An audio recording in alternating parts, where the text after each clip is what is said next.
सबके मन पर छाया है।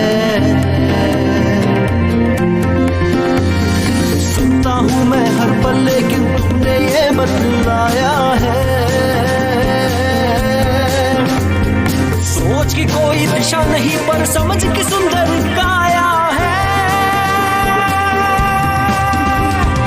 Want to be remembered, want to be remembered, want to be remembered, want to be remembered।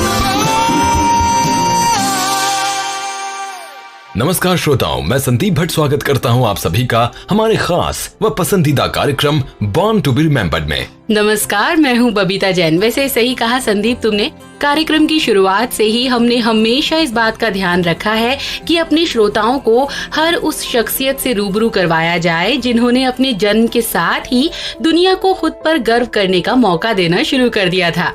जी हाँ साथियों, वैसे आपने हिंदी सिनेमा के उस दौर के बारे में तो सुना ही होगा जब महिलाओं को फिल्मों में काम करने की इजाजत नहीं दी जाती थी और इसी वजह से महिला किरदार भी पुरुषों के द्वारा ही निभाए जाते थे। लेकिन ये बात भी उतनी ही सच है कि समाज की इस झूठी परंपरा को तोड़कर कुछ महिलाओं ने इस क्षेत्र में खुद तो कदम रखे ही साथ में दूसरों को भी इस ओर आगे आने के लिए प्रेरित किया। आज का दिन हिंदी सिनेमा के इतिहास का वो खास दिन है जब इस क्षेत्र की पहली प्रतिष्ठित नायिका देविका रानी का जन्म हुआ था। जी हाँ, वही देविका रानी जिन्होंने फिल्मों के माध्यम से जर्जर सामाजिक मान्यताओं को खुली चुनौती दी और मानवीय मूल्यों व संवेदनाओं को स्थापित करने में खास भूमिका निभाई थी। देविका रानी को हिंदी फिल्मों की पहली ड्रीम गर्ल व ड्रैगन लेडी कहा जाता है। 30 व 40 के दशकों में इन्होंने अपनी अदाकारी व फिल्म निर्माण से पूरे हिंदुस्तान के लोगों का दिल जीत लिया था। और हाँ बबीता, ये बात भी उतनी ही सच है कि दिलों पर राज करने वाली इस अभिनेत्री ने 10 साल के अपने फिल्मी करियर के दौरान सिर्फ 15 फिल्मों में ही काम किया, पर उनकी हर एक फिल्म को क्लासिक फिल्म का दर्जा प्राप्त है। 30 मार्च 1905 में विशाखापट्टनम में जन्मी देविका जी का ताल्लुक गुरुदेव रविंद्रनाथ टैगोर के खानदान से था और इनके पिता सेना में कर्नल हुआ करते थे।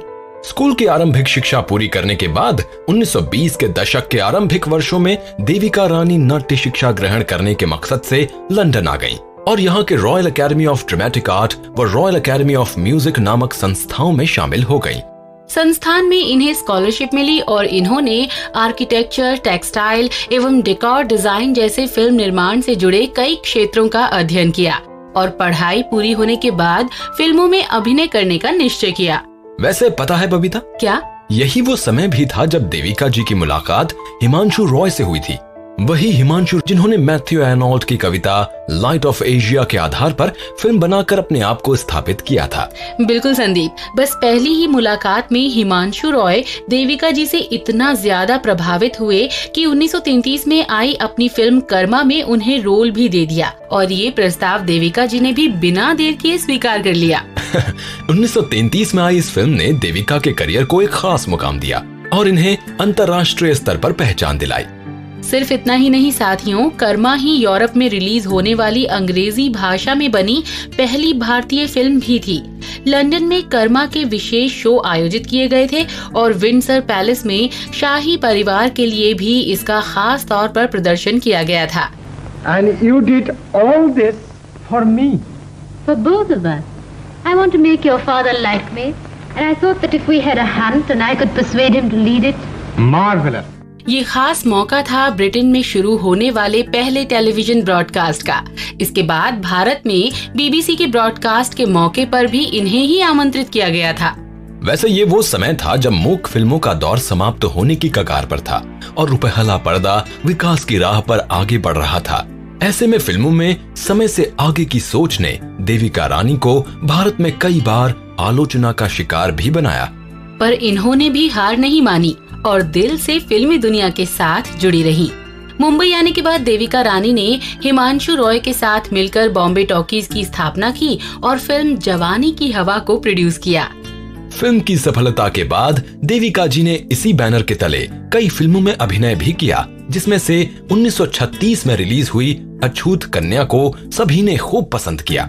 सामाजिक पृष्ठभूमि पर बनी ये फिल्म हर वर्ग में चर्चित रही और इसी की सफलता के बाद देविका रानी को first lady of the Indian screen का खिताब दिया गया था। अच्छा तो प्रताप से जो पूछ लो, उसने भी तो मेरे हाथ का खाना खाया है। प्रताप, तैने कस्तूरी के हाथ का खाना खाया है? ये खाना तो अच्छा बना लेती है माँ। जो पूछती हूँ उसका जवाब दे। तैने इसके हाथ का खाना खाया या नहीं खाया? खाया तो है माँ। तेरी बुद्धि भ्रष्ट हो गई है। बामन का पूत हो कि इसके हाथ का खाता है।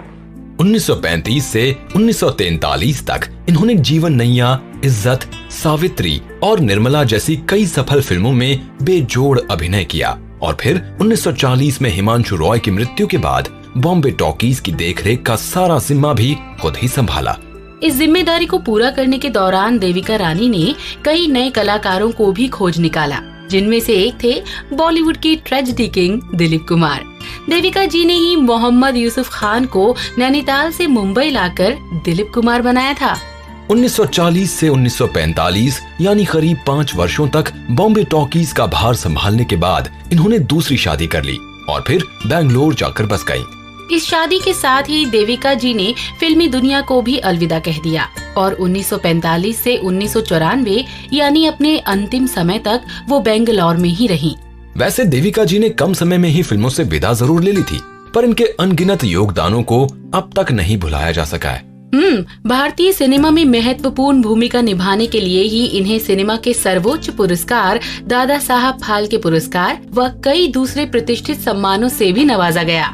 बिल्कुल बबीता, और पता है एक खास बात, दरअसल देविका रानी ही फिल्म क्षेत्र से जुड़ी पहली ऐसी महिला थीं जिन्हें पद्मश्री से सम्मानित किया गया था। अपने दिलकश अभिनय से दर्शकों के दिलों पर राज करने वाली देविका रानी 9 मार्च 1994 को इस दुनिया से दूर, बहुत दूर कहीं आकाश में किसी कोने में छिप गईं। इनके योगदान अनमोल हैं और इसीलिए आज हिंदी सिनेमा की इस पहली ड्रीम गर्ल को हम सभी का सलाम।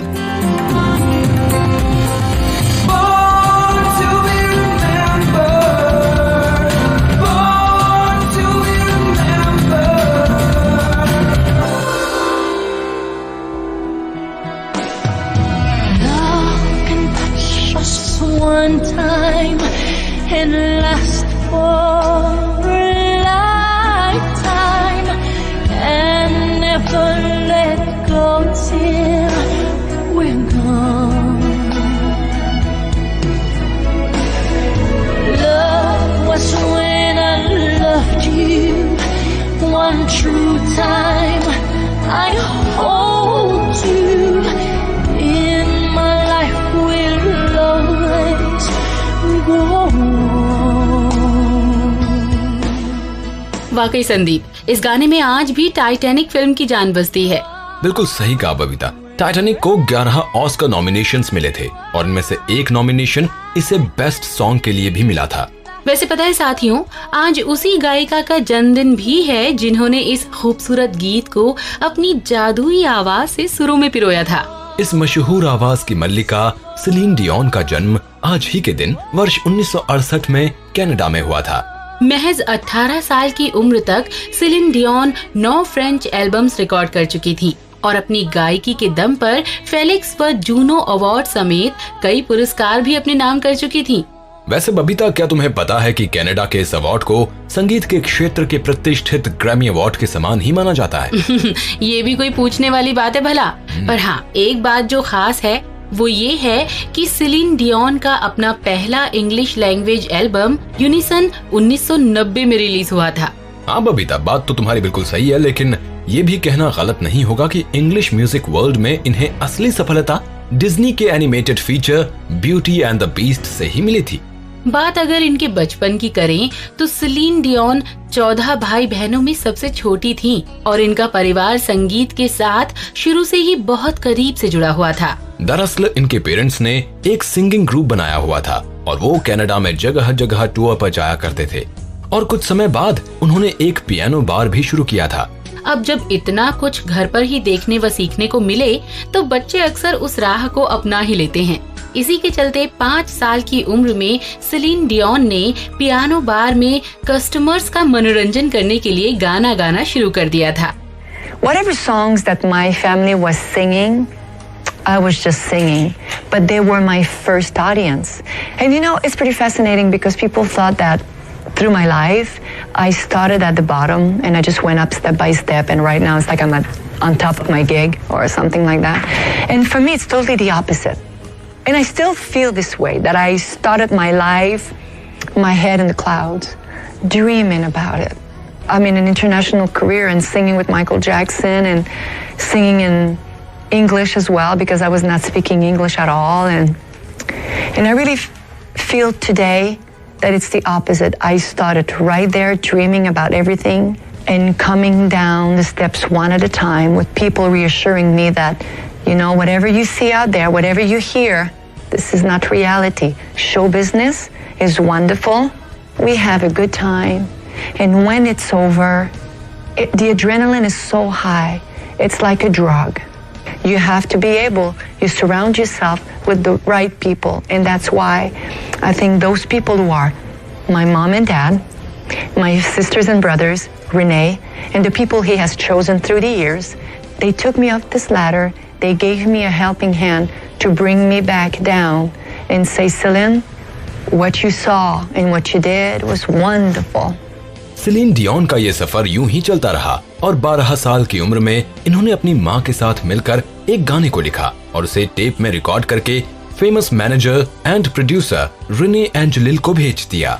और पता है, इस टेप को सुनने के बाद रिने ने जवाब क्या दिया? यही कि सिलीन डियोन उनके सामने आकर परफॉर्म करेंगी और तभी वो अपना आखिरी फैसला करेंगे। आवाज तो सिलीन की दमदार थी ही, इसीलिए शायद रेने ने बिना वक्त गवाए इन्हें साइन भी कर लिया और उनके पूरे करियर को खुद कंट्रोल भी किया। इस तरह सिलीन के करियर का पहला album voice of God Rene की मदद से ही रिलीज किया गया था। 1988 में सिलीन डियोन ने डबलिन में हुए यूरोविजन सॉन्ग कॉन्टेस्ट को जीतकर पूरे यूरोप, मिडिल ईस्ट, ऑस्ट्रेलिया और जापान तक अपने नाम की दस्तक देना शुरू कर दिया था। पर अभी सिलीन की आंखें कुछ और तलाश कर रही थीं और ये तलाश थी साउथ अमेरिका में अपनी आवाज के जादू को बिखेरने की। 1992 में सिलीन डियोन के गाने ब्यूटी एंड द बीस्ट ने बिलबोर्ड हॉट 100 में 9वीं पोजीशन हासिल करने के साथ साथ ग्रैमी और एकेडमी अवार्ड भी अपने नाम किए। वैसे बबीता, एक खास बात ये भी थी कि ये गाना इनके सेल्फ टाइटल्ड एल्बम सिलीन डियोन में भी शामिल किया गया और ये एल्बम यूनाइटेड स्टेट्स में उनका पहला गोल्ड रिकॉर्ड साबित हुई। सच, अमेरिका में अपनी बढ़ती लोकप्रियता से दिनों दिन सिलीन डियोन आर्थिक रूप से बेहद ही सक्षम होती रही और 1993 में इन्होंने अपना सबसे ज्यादा बिकने वाला album the colour of my love release किया। वैसे यही वो कलेक्शन भी था जब इनके गानों ने बिलबोर्ड हॉट 100 की नंबर 1 पोजीशन पाई थी। सफलता के रास्ते पर आगे बढ़ती हुई सिलीन डियोन ने 1994 में मैनेजर एंड प्रोड्यूसर रिने एंजेलिल से शादी कर ली। पर अपनी इस लाइफ में इन्होंने कई बड़ी मुश्किलों का सामना भी किया और इसीलिए कुछ साल तक सिलीन डियोन ने प्रोफेशनल करियर को भी नजरअंदाज कर दिया था। जब इनके पति रेने का डायग्नोसिस कराने पर उन्हें स्किन कैंसर का पता चला तो वो फिर से टूट गईं। लेकिन हालात इन पर भारी पड़ते इसके पहले सिलीन डियोन ने खुद को संभाला और मार्च 2002 में यानी करीब 2 साल बाद a new day has come के साथ म्यूजिक इंडस्ट्री में वापसी की। I was waiting for so long for a miracle to come. Everyone told me to be strong. And don't shed a tear. Through the darkness and good times, I knew I'd make it through. And the world thought I had it all, but I was waiting for you. Hush, now I see light in the sky. Oh, it's almost blinding me. I can't believe I've been touched by an angel with love. इस album ने करीब 17 देशों के top charts को touch किया। परिणाम स्वरूप सिलीन को फेमस सीजर पैलेस में परफॉर्म करने के लिए 36 महीने का कॉन्ट्रैक्ट भी मिल गया। संगीत के क्षेत्र में महत्वपूर्ण योगदानों के लिए सेलिन डियोन ने अब तक बहुत से बड़े बड़े म्यूजिक अवार्ड हासिल किए हैं। जून 2009 में सेलिन डियोन के बारे में फोर्ब्स मैगजीन ने लिखा था कि इस गायिका ने सिर्फ 2008 में ही लगभग $100 मिलियन की कमाई कर ली थी और ऐसा करके इन्होंने पॉप सिंगर मैडोना के बाद दूसरी सबसे ज्यादा कमाई करने वाले सिंगर होने का खिताब हासिल किया था। क्या बात है। अभी भी सेलिन डियोन अपनी पर्सनल व प्रोफेशनल लाइफ को बैलेंस करते हुए संगीत के क्षेत्र में अपना योगदान दे रही हैं। तो आज हमारी ओर से इस मशहूर गायिका को जन्मदिन की बहुत बहुत बधाई। I get wings to fly. Oh, I'm alive.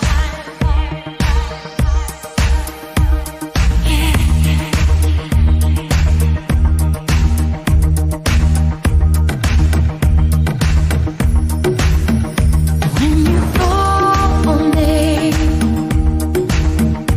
when I hear you breathe, I get wings to fly. I feel that I'm alive.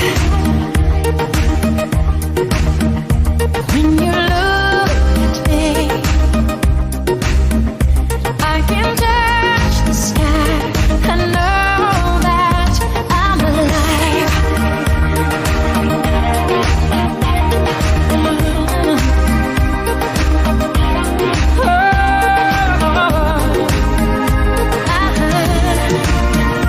When you bless the day, I just drift away.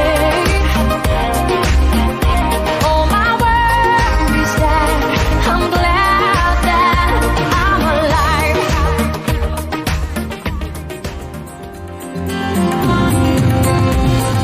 Born to be remembered, born to be remembered.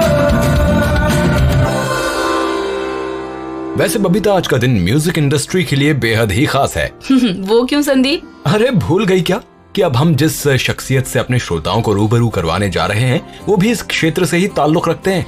ओ हाँ, बस अंतर सिर्फ इतना ही है कि पहले हमने मशहूर सिंगर सेलिन डियोन के बारे में बात की और अब करेंगे गुफ्तगू best rock and roll guitarist की फहरिस्त में शामिल एरिक पैट्रिक क्लैप्टन की।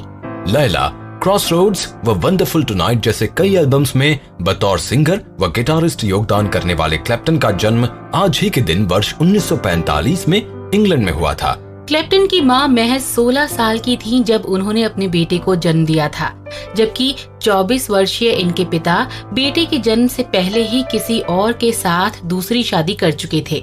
स्थिति चिंताजनक थी और ऐसे में क्लैप्टन की मां ने अपने बेटे को उनके नाना नानी के साथ रखने का ही निश्चय किया। समाज में किसी भी तरह की गलत बात ना उठ सके, इसीलिए क्लैप्टन को शुरू से ही ये एहसास कराया गया कि उसके नाना नानी ही उसके माँ बाप हैं, जबकि उनकी असली माँ बड़ी बहन है।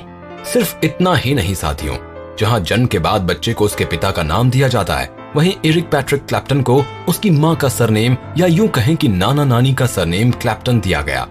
एरिक क्लैप्टन को अपने जीवन का ये सच 8 साल की उम्र में ही पता चल गया था और शायद इसी वजह से वो स्कूल के दिनों में काफी डिस्टर्ब रहा करते थे। हाँ, और इन्हीं हालातों के कारण क्लैप्टन 11वीं की निर्णायक परीक्षा पास नहीं कर सके। परिणाम स्वरूप इनका दाखिला सेकेंडरी स्कूल में नहीं हो सका था। पर दोस्तों, ये भी सच है कि जब तकदीर एक रास्ता बंद कर देती है तो कई दूसरे रास्ते खुद ब खुद खुल जाते हैं। आर्ट्स में गहन रुचि होने की वजह से 13 साल की उम्र में क्लैप्टन ने हॉलीफील्ड रोड स्कूल में आर्ट्स विषयों में पढ़ाई करनी शुरू कर दी। इसी बीच वर्ष 1958 में रॉक एंड रोल की शुरुआत ब्रिटिश म्यूजिक में देखकर क्लैप्टन ने अपने 13वें जन्मदिन के मौके पर गिटार की मांग कर डाली और उस वक्त उन्हें एक सस्ता जर्मन मेड गिटार नुमा वाद्य यंत्र पकड़ा दिया गया। ये यंत्र गिटार की तरह दिखता जरूर था, पर वो गिटार था नहीं। इसके अलावा स्टील के तार होने की वजह से उसे बजाने में भी काफी तकलीफ होती थी। बस इसी वजह से क्लैप्टन ने उस गिटार को छोड़ दिया, लेकिन गिटार से उनका प्रेम कभी कम नहीं हुआ। 16 साल की उम्र में जब इनका दाखिला किंगस्टन स्कूल ऑफ आर्ट्स में कराया गया तो यहाँ उन्हें अपने आसपास संगीत प्रेमियों का जमावड़ा नजर आया, जिन्हें देखकर गिटार लेने की उनकी इच्छा और भी बढ़ गई। जिसके बाद क्लैप्टन को उनका पहला इलेक्ट्रिक गिटार तो मिला, लेकिन ये साल उनके जीवन में काफी मुसीबतों का सबब भी बना। इन्हें स्कूल का कोई भी काम न करने की वजह से निकाल दिया गया। वैसे काम न करने की वजह ये थी कि वो हमेशा गिटार के साथ खेलते मिलते या फिर पब में नजर आते थे। When it came to the end of the first year, out of 40 students, I was the one that got thrown out, and it was such a big shock. And it was when life first said to me, it's not going to go all your way all the time, you know. So I really started concentrating on learning something with the guitar then. Although I did it for fun and for the love of it, I realized that this might be the only way I was going to actually survive. इस तरह guitar से अपने प्रेम के कारण आखिरकार Clapton को 1963 में break मिल ही गया। इन्होंने द सिस्टर्स नामक बैंड को ज्वाइन तो किया, लेकिन कुछ महीनों बाद बैंड खत्म हो गया और तब इन्होंने दूसरा बैंड ज्वाइन कर लिया। पर यहाँ भी भटकाव की स्थिति बरकरार थी। परिणाम स्वरूप कुछ समय तक इन्हें मजदूरी का काम तक करना पड़ा। चाहत आपको आपके लक्ष्य से जरूर मिलवाती है, और क्लैप्टन के साथ भी ऐसा ही हुआ। इन्हें यार्ड बर्ड्स की ओर से ऑफर मिला और 1963 में ही इन्हें सफलता के दर्शन हो गए। 1965 में क्लैप्टन ने ब्लूज बैंड और ब्लूज ब्रेकर्स को ज्वाइन कर लिया, और उनके इस कदम ने क्लैप्टन को एक ही साल के अंदर उनकी उम्र के बेस्ट गिटारिस्ट में शुमार कर दिया। साथियों, ये सफलता परिणाम थी the Blues Breakers with Eric Clapton album की। इस एल्बम के बहुत से गाने ब्लूज के अब तक के हिट गानों में से हैं, जिसे सुनकर हर कोई गुनगुनाने व थिरकने पर मजबूर हो जाता है। इस जबरदस्त सफलता के बावजूद क्लैप्टन ने ब्लूज ब्रेकर्स बैंड का साथ छोड़कर बेस प्लेयर जैक ब्रूस व ड्रमर जिंजर बेकर के साथ मिलकर रॉक ट्रियो क्रीम नाम के बैंड को शुरू किया। हालांकि ये तिकड़ी तो ज्यादा दिनों तक नहीं चल सकी, पर 1970 में इन्होंने रॉक हिस्ट्री के जबरदस्त hit album Laila and other assorted love songs को अपने कुछ साथियों के साथ मिलकर रिलीज जरूर किया था। आलोचकों ने इस एल्बम को खूब सराहा।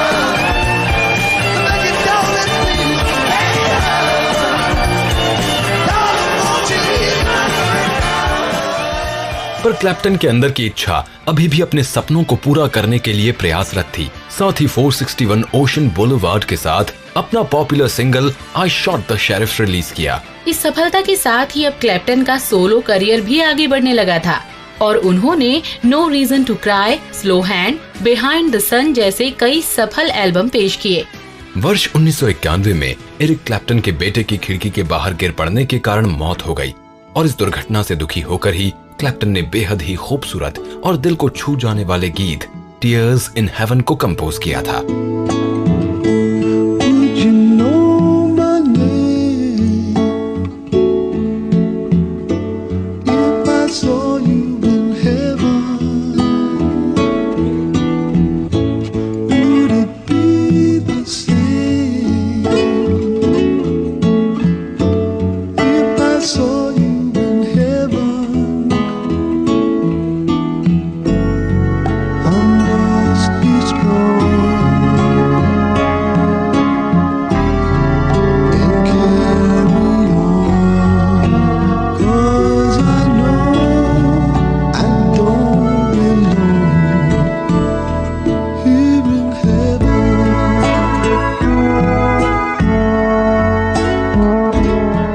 क्लैप्टन की परफॉर्मेंस की चर्चा को देखते हुए ही रोलिंग स्टोन मैगजीन ने इनको all time 4th greatest guitarist का दर्जा दिया था।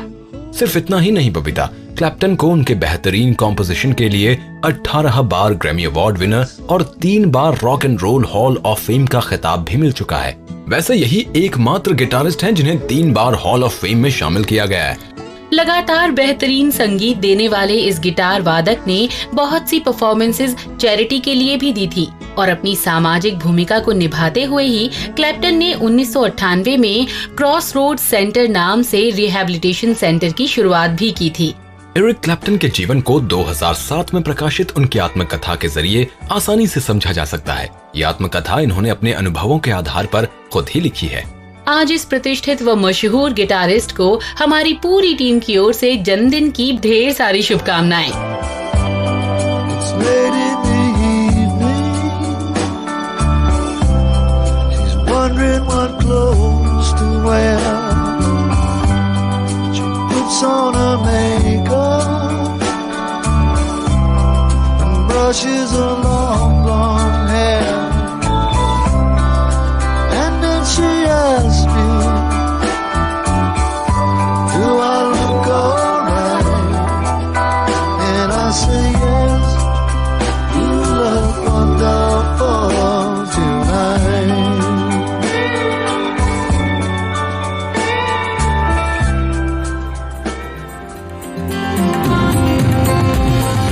Born to be remembered. Born to be remembered. और श्रोताओं, अब समय हो चला है हमेशा की तरह हमारे आज के सवाल का। और आज के सवाल के रूप में आपने हमें बताना है कि कोनेरू हम्पी किस खेल से ताल्लुक रखती है। और अगर आपको सही जवाब पता है तो born2beremembered@gmail.com पर आप ईमेल जरूर करिए और बताइए हमें इस सवाल का सही जवाब। साथ ही जुड़ सकते हैं आप हमसे हमारे फेसबुक पेज facebook.com/born2beremembered पर। और अब संदीप और बबीता को दीजिए इजाजत। नमस्कार। मैं बनना चाहूँ जैसा पर शायद सपनों में, मैं उड़ना चाहूँ जैसा पर शायद सपनों में।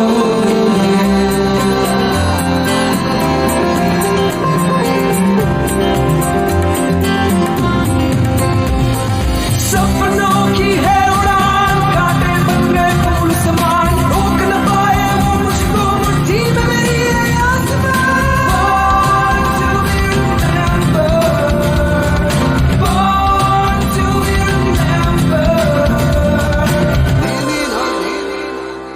इस कार्यक्रम के प्रस्तुतकर्ता है अभिषेक लकड़ा, सह प्रस्तुतकर्ता कोपल ठाकुर, आलेख प्रियंका तिवारी, शोध एवं विकास अभिषेक शर्मा, कार्यकारी निर्माता जैनेन्द्र सिंह।